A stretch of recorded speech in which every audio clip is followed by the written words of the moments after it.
Muchos protestantes afirman que la Iglesia Católica no tiene autoridad para definir el canon bíblico. Dicen que el canon viene de los judíos, que ya estaba definido antes de los papas, que no fue necesaria la autoridad de la Iglesia y que la Biblia se valida a sí misma. Pero cuando nosotros examinamos estos argumentos con historia, con lógica y también con la teología, todos estos argumentos se derrumban como un castillo de naipes. Hoy vamos a desmontar uno por uno los principales argumentos protestantes contra el canon bíblico definido por la Iglesia Católica. Y lo vamos a hacer con serenidad, con claridad, pero también con mucha caridad.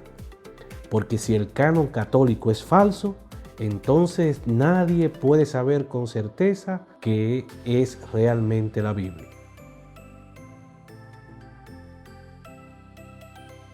Comencemos con el primer argumento. Muchos protestantes dicen que el canon del Antiguo Testamento viene de los judíos y por eso debemos seguir el canon hebreo. A primera vista esto parece lógico, pero cuando miramos la historia, la realidad es muy distinta. Los primeros cristianos no usaban el canon hebreo, usaban la Biblia griega llamada Septuaginta. Esta era la versión que circulaba por todo el mundo mediterráneo, la que usaban los apóstoles y la que citaban constantemente en el Nuevo Testamento. Más del 80% de las citas del Antiguo Testamento que aparecen en el Nuevo Testamento provienen directamente de la Septuaginta. Y esta versión incluía los libros que hoy muchos llaman deuterocanónicos: Tobías, Judith, Sabiduría, Eclesiástico, Baruch y los libros de los Macabeos. El canon hebreo que hoy usan los protestantes se cerró después de Cristo,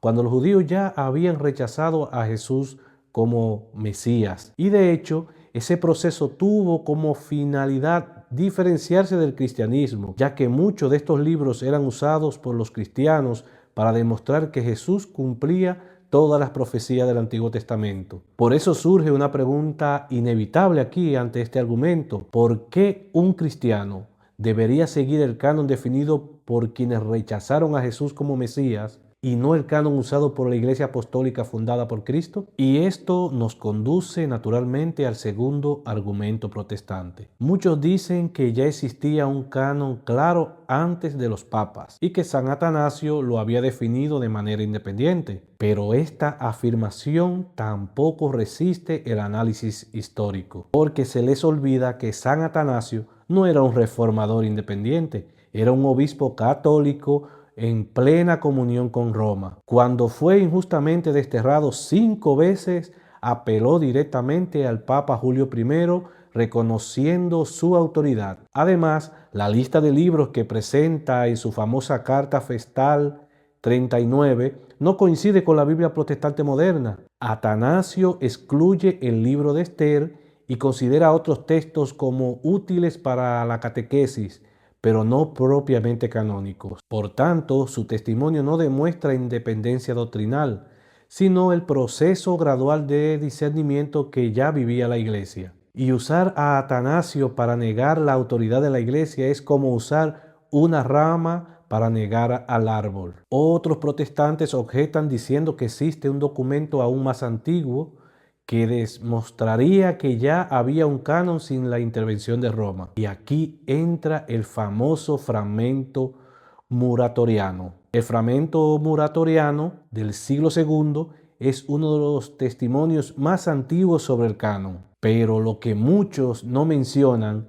es que este documento proviene de Roma y refleja la práctica de la Iglesia romana. Es decir, me explico con claridad, no es una prueba que contradiga la autoridad de Roma, sino más bien una confirmación de que la Iglesia de Roma ya lideraba el discernimiento doctrinal sobre los primeros siglos. Además, este fragmento incluye libros que los protestantes rechazan hoy, como el libro de la Sabiduría, y menciona el Apocalipsis de Pedro, que tampoco los protestantes aceptan hoy. Al mismo tiempo, omite otros libros que sí aceptan. Por lo tanto, usar este documento como argumento contra el canon católico es dispararse en el pie, porque no coincide ni con la Biblia protestante ni con la Biblia católica, pero lo que sí demuestra es que la Iglesia ya ejercía autoridad doctrinal en el siglo II. Y ahora llegamos al argumento más frecuente y aparentemente más fuerte,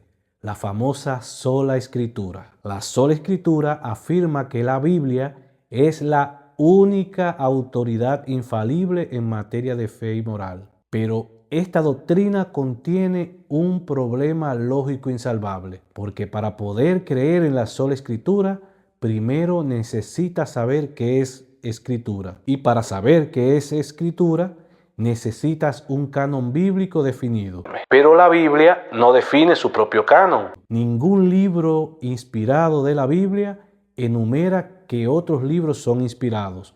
O sea, la Biblia no tiene un listado de los libros que deberían conformarla. Por lo tanto, antes de creer en la Biblia, ya están aceptando la tradición. Y esa tradición es precisamente lo que la sola escritura pretende negar. Entonces, cada vez que un protestante abre su Biblia y dice, solo la escritura es autoridad, ya está presuponiendo un canon que no puede justificar usando la propia Biblia. Y esto convierte a la sola escritura en un razonamiento circular. Sin canon no hay Biblia, y sin Biblia no puede existir la sola escritura. Por eso, al defenderla, se está destruyendo su propio fundamento. Y esta es la razón por la que la doctrina de la sola escritura no se sostiene ni histórica, ni teológica, y tampoco lógicamente. Y llegamos así a la conclusión. Ningún argumento protestante logra invalidar el canon definido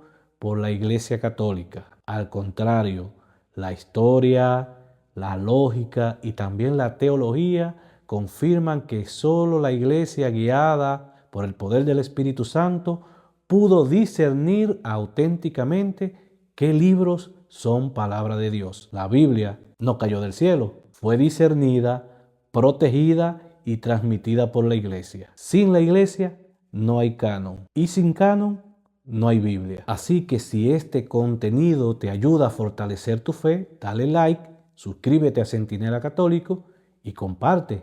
Así nos ayudas a que más personas redescubran su fe. Aquí defendemos la verdad con historia, razón y caridad, porque un católico bien formado es un centinela que no duerme. Bendiciones y hasta un próximo episodio.